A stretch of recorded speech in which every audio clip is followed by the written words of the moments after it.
Salam sejahtera kepada semua rekan-rekan hamba-hamba Tuhan dimanapun berada. Saya perlu menyampaikan hal ini sebagai bentuk pertanggungjawaban rohani sebagai salah satu orang yang sering memberikan pelatihan, baik itu pelatihan Alkitab di beberapa tempat.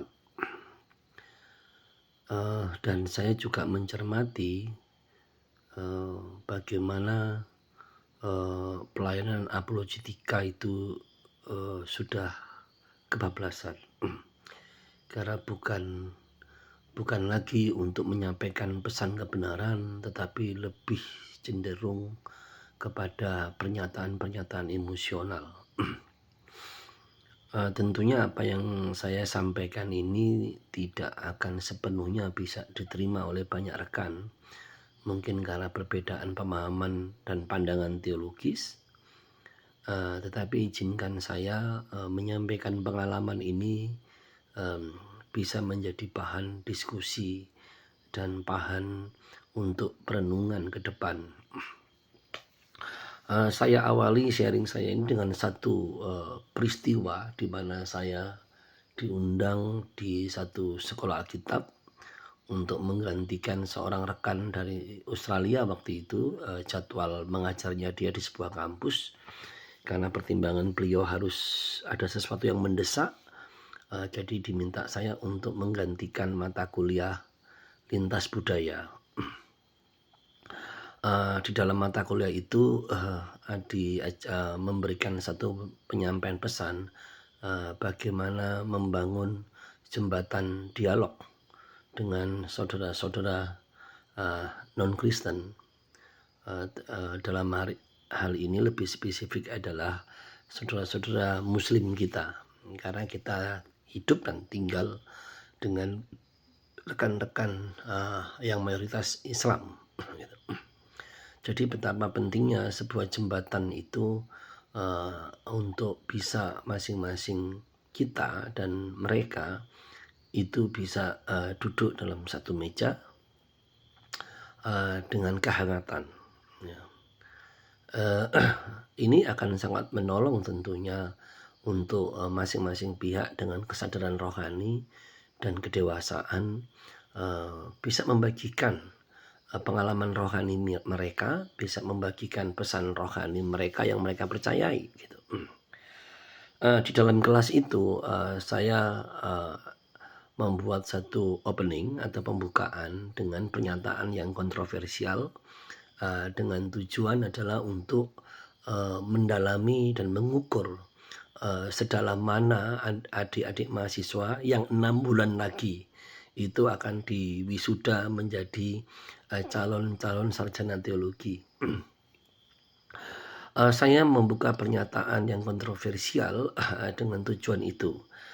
Sejauh mana sebagai anak-anak yang sudah melewati masa pendidikan hampir 4 tahun memiliki pemikiran akademis yang terbuka, ya. Tentunya dengan hati yang baik, yang dewasa, dan kita berasumsi bahwa anak-anak ini mempunyai hubungan yang erat dengan Tuhan.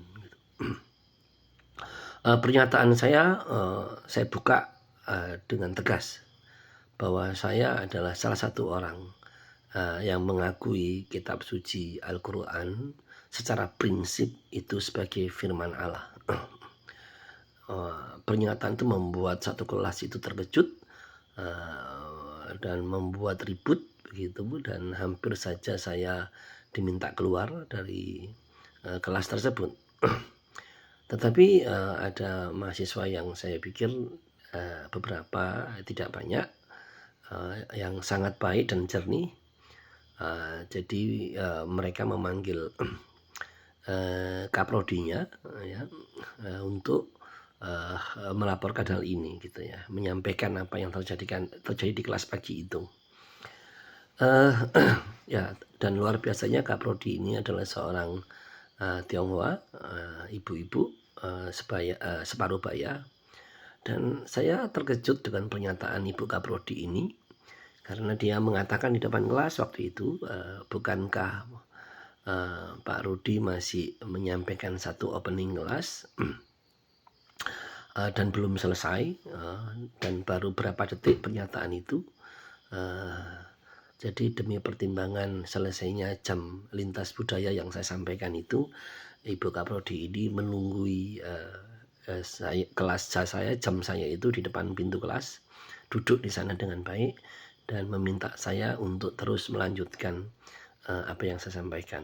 Ini satu peristiwa yang menarik tentunya, karena jarang ketemu kelas seperti ini, begitu. Nah, ya saya katakan bahwa saya salah satu orang, saya tidak mewakili semua ya. Saya salah satu orang yang mengakui kitab suci Al-Quran secara prinsip itu sebagai firman Allah. Mengapa saya katakan secara prinsip? Karena tentunya kalau word by word atau sentence by sentence, kata demi kata atau kalimat demi kalimat, tentunya saya tidak berkompetensi. Mengapa? Karena saya tidak menguasai bahasa Arab, dan juga secara Al-Quran diturunkan sekian ratus setelah Alkitab ada, ya. Dan posisi saya sebagai seorang Kristen sekarang, jadi tidak berkompeten untuk berbicara apapun di sana, gitu. Kecuali dalam pertimbangan tertentu untuk saya diminta, misalkan saya akan menyampaikan, begitu. Jadi kembali kepada apa yang saya sampaikan tadi, saya mengatakan bahwa secara prinsip ya, saya mengakui kitab suci Al-Quran sebagai firman Allah tanpa ragu, gitu. Nah, mengapa saya katakan demikian? Kalau kita melihat prinsip dalam kitab suci Al-Quran, kita akan menemukan banyak prinsip yang ditulis di dalam Al-Quran, kitab suci Al-Quran, itu sama dengan kitab Perjanjian Lama.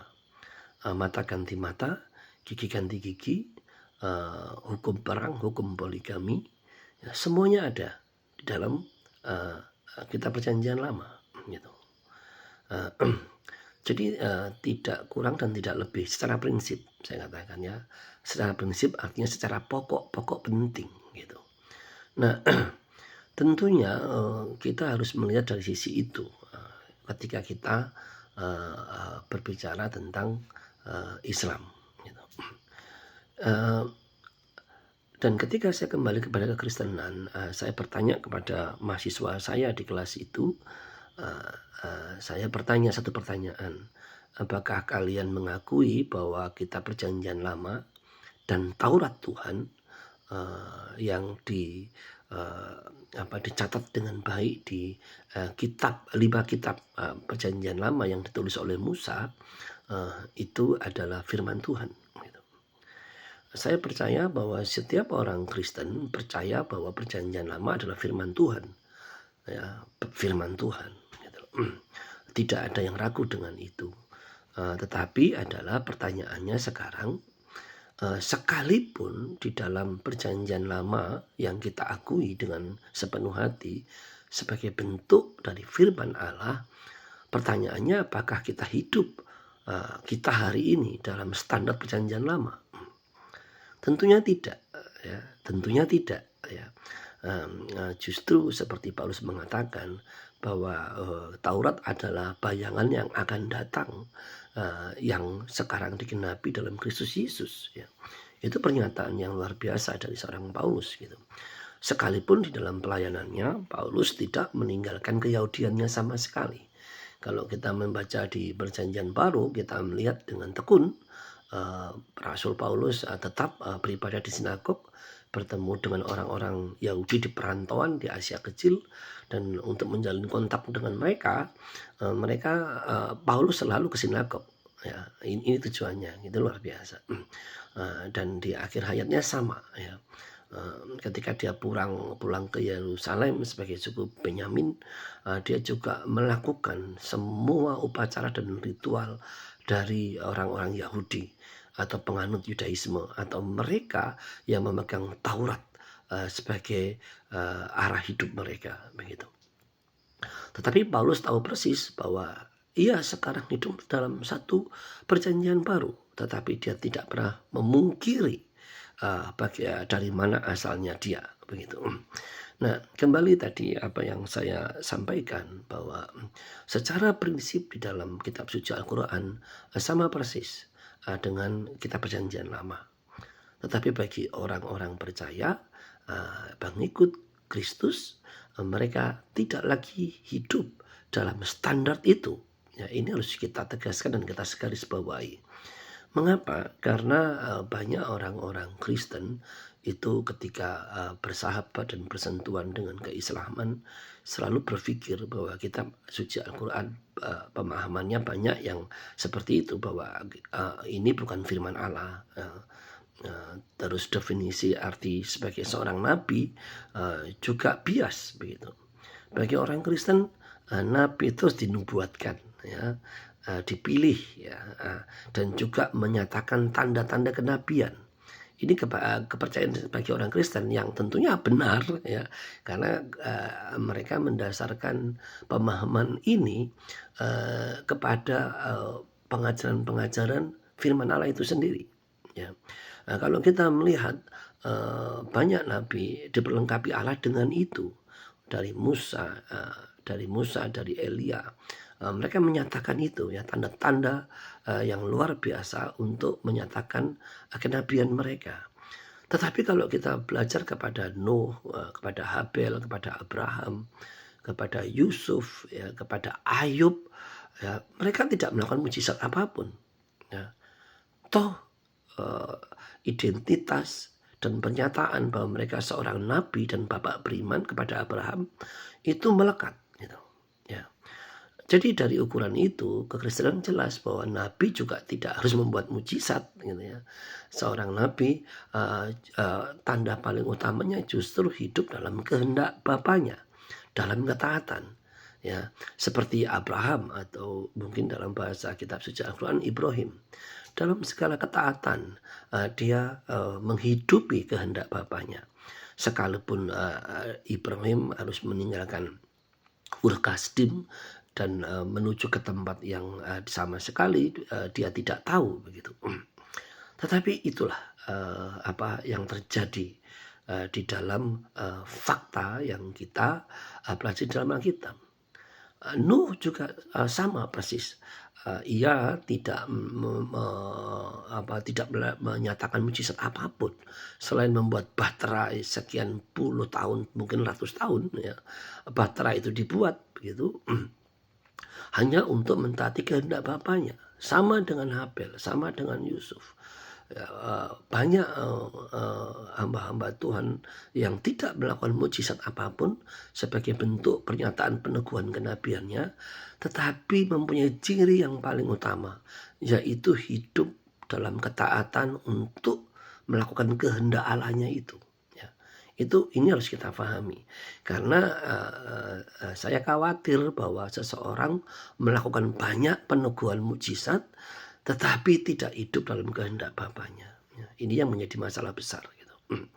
Nah, kembali kepada kitab suci Al-Quran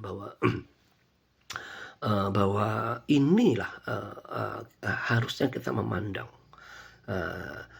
Jika kita memandang dengan segala perbedaan yang ada, tentunya bukan perbandingan apple to apple, ya, perbandingan yang sepadan. Mengapa? Karena sejarah turunnya masing-masing kitab suci dan cara penulisannya sangat berbeda. Tidak mungkin dengan perbedaan itu kita sejajarkan, tidak mungkin begitu. Karena ada perbedaan-perbedaan yang signifikan yang itu dalam bahasa kita atau bahasa saudara-saudara kita yang Islam akan susah ketemu, ya.